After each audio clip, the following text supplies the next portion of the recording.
Freed began to find his biggest audience a few blocks south of the Rock Hall in July 1951, in the studios of WJW Radio, playing rhythm and blues records in the fringe hours around midnight.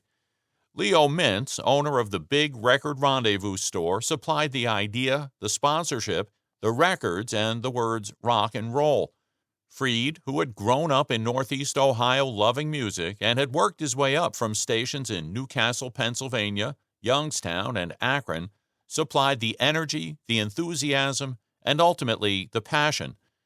Sounding older than his 29 years and adopting the black sound employed by other white announcers playing race records in that era, he spun the discs, pounded the beat on a phone book, rattled a cowbell, and called himself the Moondog, the king of the Moondoggers.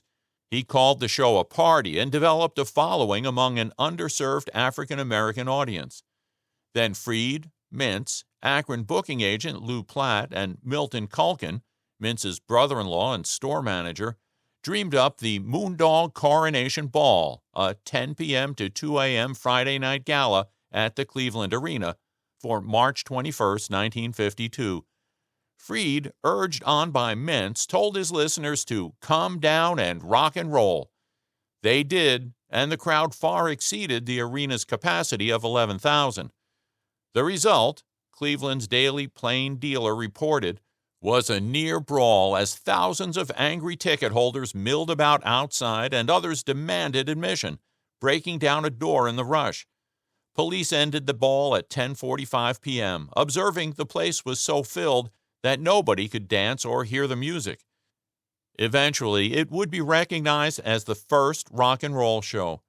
At the time, it was a scandal, but it made Freed front-page news, and he turned it to advantage. 2 months later, his Moondog Maytime Ball at the arena went off without incident. More stage shows followed. WJW gave him more airtime. Rival WSRS hired Buffalo's hound dog, George Lawrence, to compete.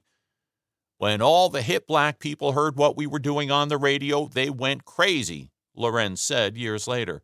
That's where rock and roll, as everybody knows it, got started.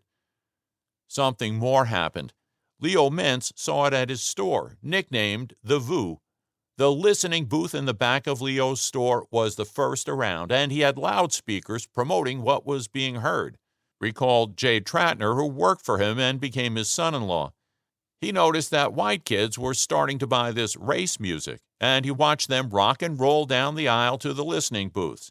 That's how he described it. And that's how Freed began to describe it. His audience was growing, and his influence grew with it. Promoters, performers, and producers flocked to him. Cleveland was a breakout market, a place where records were tested and where hits happened first. Freed was at the center.